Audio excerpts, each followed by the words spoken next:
चलिए उत्तराखंड से बड़ी खबर आपको बता दें, जहां उत्तराखंड के मुख्यमंत्री पुष्कर सिंह धामी ने देहरादून जिले की मसूरी विधानसभा के पुरुपुल में करीब 17 करोड़ 80 लाख रुपए की विभिन्न विकास परियोजनाओं का लोकार्पण और शिलान्यास किया। कार्यक्रम में स्वर्गीय दीपक पुंडीर की स्मृति में निर्मित नए सामुदायिक भवन का लोकार्पण भी किया गया। इसके साथ ही मुख्यमंत्री ने कहा कि इन परियोजनाओं से मसूरी विधानसभा क्षेत्र में आधारभूत सुविधाएं मजबूत होंगी और क्षेत्र के विकास को एक नई गति मिलेगी। मुख्यमंत्री ने कहा कि राज्य सरकार शिक्षा, स्वास्थ्य, सड़क, पेयजल और अन्य बुनियादी सुविधाओं के विस्तार पर लगातार काम कर रही है और उन्होंने कहा कि विकास कार्यों का उद्देश्य लोगों को बेहतर सुविधाएं उपलब्ध कराना और उत्तराखंड को हर क्षेत्र में आगे बढ़ाना है। देखिए खास रिपोर्ट। सभी शुभभक्त और हमको जिनका आशीर्वाद हमेशा मिलता है, हमारे सनातन और भगवा ध्वज के ध्वजवाहक पूज्य महामंडलेश्वर ललितानंद गिरी जी महाराज और सभी पूज्य संतगणों का मैं धर्म नगरी हरिद्वार में अपनी ओर से आप सबका स्वागत करता हूँ। आप सभी का अभिनंदन करता हूँ और आप सभी शिव भक्त जो प्रत्येक वर्ष बड़ी संख्या में यहाँ आते हैं, करोड़ों करोड़ों की संख्या में यहाँ आते हैं, आप सबके चरण वंदन करके आपका आशीर्वाद प्राप्त करना मेरे जीवन के सबसे पवित्र क्षणों में से एक है। शिव भक्तों की सेवा करना सच में इस पवित्र श्रावण मास में और ऐसे कठिन यात्रा जो करके जाते हैं, लंबी लंबी यात्राएं, सैकड़ों किलोमीटर की यात्रा करते हैं और उनकी सेवा करने का यदि अवसर मिल जाए तो सच में ऐसा लगता है कि भोलेनाथ हम सबको अपनी पवित्र सेवा का अवसर दे रहे हैं, अपनी कृपा कर रहे हैं। और वैसे भी हमारे सभी पुराणों में कहा गया है, इन सब में शिव का ही रूप है। शिव की भक्ति से, शिव की सेवा से जो पुण्य प्राप्त होता है वो सारा पुण्य हमारे इन सब भक्तों के सेवा से भी प्राप्त होता है। और मैं अपने को सौभाग्यशाली मानता हूँ कि पिछले 5 वर्षों से अनुरत रूप से मुझे सभी शिव भक्तों के बीच में आने का अवसर भी मिलता है, हमारे सभी कांवड़ यात्रियों का वंदन करने का अवसर भी मिलता है। और आज विशेष रूप से मैं बधाई देना चाहूँगा सभी हमारे जनप्रतिनिधियों को भी, हमारे प्रशासन के लोगों को भी, कि उन्होंने आज यहाँ पर चिकित्सा के लिए और जिसने शिव की सेवा कर ली, शिव का नाम जप, जिसने शिव की सेवा कर ली, शिव का नाम जप लिया, सच में चाहे कितना भी जो है उसने प्रायश्चित से अपने पापों को काट पाया और न काट पाया, लेकिन इस शिव नाम से सारे भवसागर पार हो जाते हैं। इस जन्म के भी, पूर्व जन्म के भी, सब जन्मों के, और वो श्रद्धा से, भक्ति से अत्यंत प्रसन्न हो जाते हैं। और एक लोटा जलाभिषेक करने से जो सच्चे मन से अर्पित किया जाता है तो भगवान भोलेनाथ अपने भक्तों की सभी मनोकामनाएं पूर्ण कर देते हैं।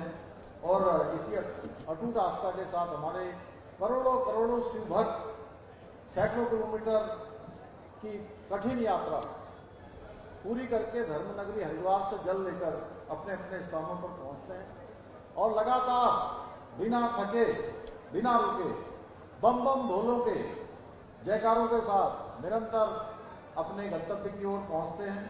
इसलिए ये कांवड़ यात्रा केवल एक आस्था का पर्व नहीं है, बल्कि ये सेवा, समर्पण और अनुशासन और सामाजिक एकता का भी महापर्व है।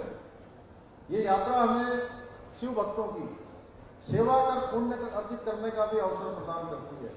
और मुझे ये बताते हुए अत्यंत प्रसन्नता हो रही है कि इस वर्ष अभी तक 1 करोड़ से भी अधिक शिव भक्त सकुशल गंगा मां का जल लेकर अपने अपने स्थानों को प्रस्थान कर चुके हैं।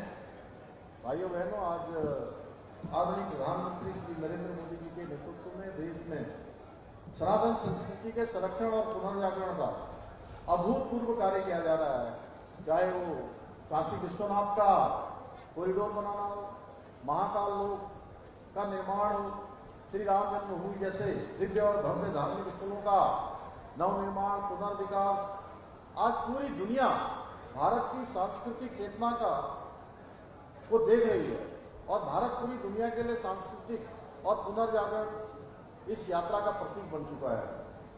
हमारे राज्य में भी आदरणीय प्रधानमंत्री जी के नेतृत्व में, चाहे वो केदारनाथ धाम का नवनिर्माण, पुनर्निर्माण हो, आप सभी में शिव भक्तों को, यहाँ के सभी लोगों का स्मरण कराना चाहता हूँ कि 2013 की जो भयावह त्रासदी आई थी, उस त्रासदी के बाद वो पूरा का पूरा परिसर क्षतिग्रस्त हो गया था, भीषण प्रलय थी वो, और उस प्रलय के बाद फिर से उसको भव्य केदार और दिव्य केदार बनाने का काम माननीय प्रधानमंत्री नरेंद्र मोदी जी के नेतृत्व में संपन्न हुआ है और अब भव्य केदार और दिव्य केदार बन चुका है।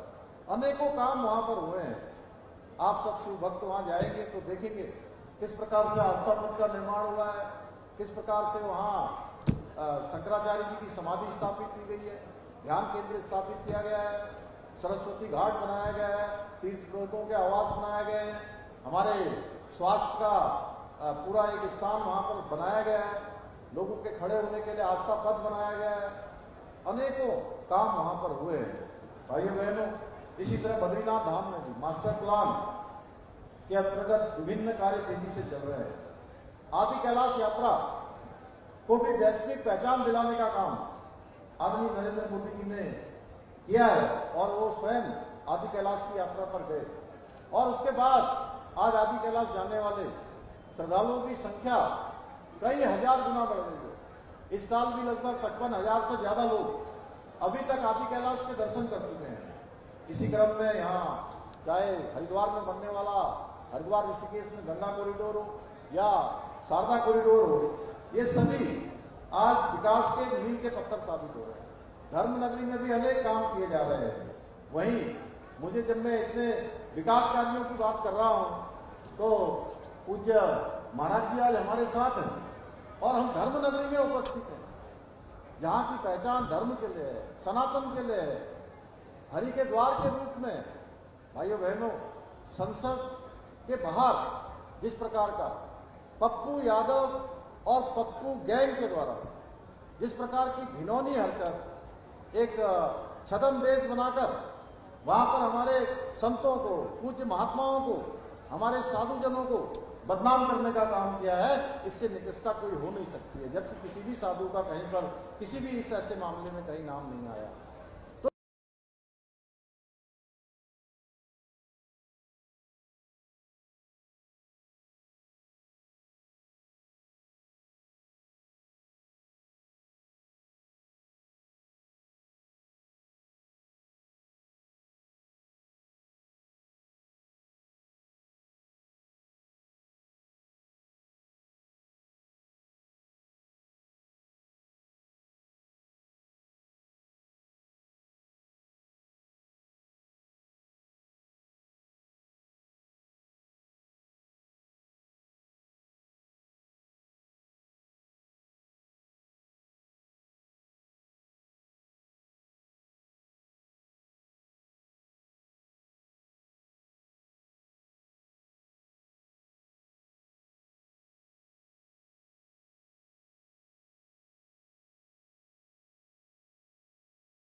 भी किए जा रहे हैं। यात्रियों को, उनकी सुरक्षा को विशेष महत्व देते हुए यात्रा मार्गों पर सीसीटीवी, ड्रोन कैमरों से निगरानी की जा रही है। इसके साथ ही यात्रा मार्गों में वाटर एम्बुलेंस की व्यवस्था भी की गई है, जिससे आवश्यकता पड़ने पर गंभीर मरीजों को गंगा और गंग नहर के माध्यम से जल्दी अस्पतालों तक पहुंचाया जा सके। भाइयों बहनों, जहाँ भक्ति है, मैं कहना चाहता हूँ कि वहाँ मर्यादा भी आवश्यक है। जहाँ आस्था है वहाँ अनुशासन भी जरूरी है और जहाँ शिव है वहाँ शांति स्वयं विद्यमान रहती है। हाल के कुछ दिनों में कांवड़ यात्रा के दौरान कुछ अनुशासनहीनता की भी घटनाएं सामने आई हैं। मैं बहुत विनम्रतापूर्वक आप सबसे बहुत विनम्र प्रार्थना करता हूँ, मैं अनुरोध करता हूँ कि सच्चे शिव भक्त की तरह संयम, विनम्रता और शांति का परिचय दें। यात्रा के जो नियम हैं उन नियमों का पालन करें और यही भगवान शिव की सच्ची आराधना है, क्योंकि भगवान शिव उनकी दृष्टि से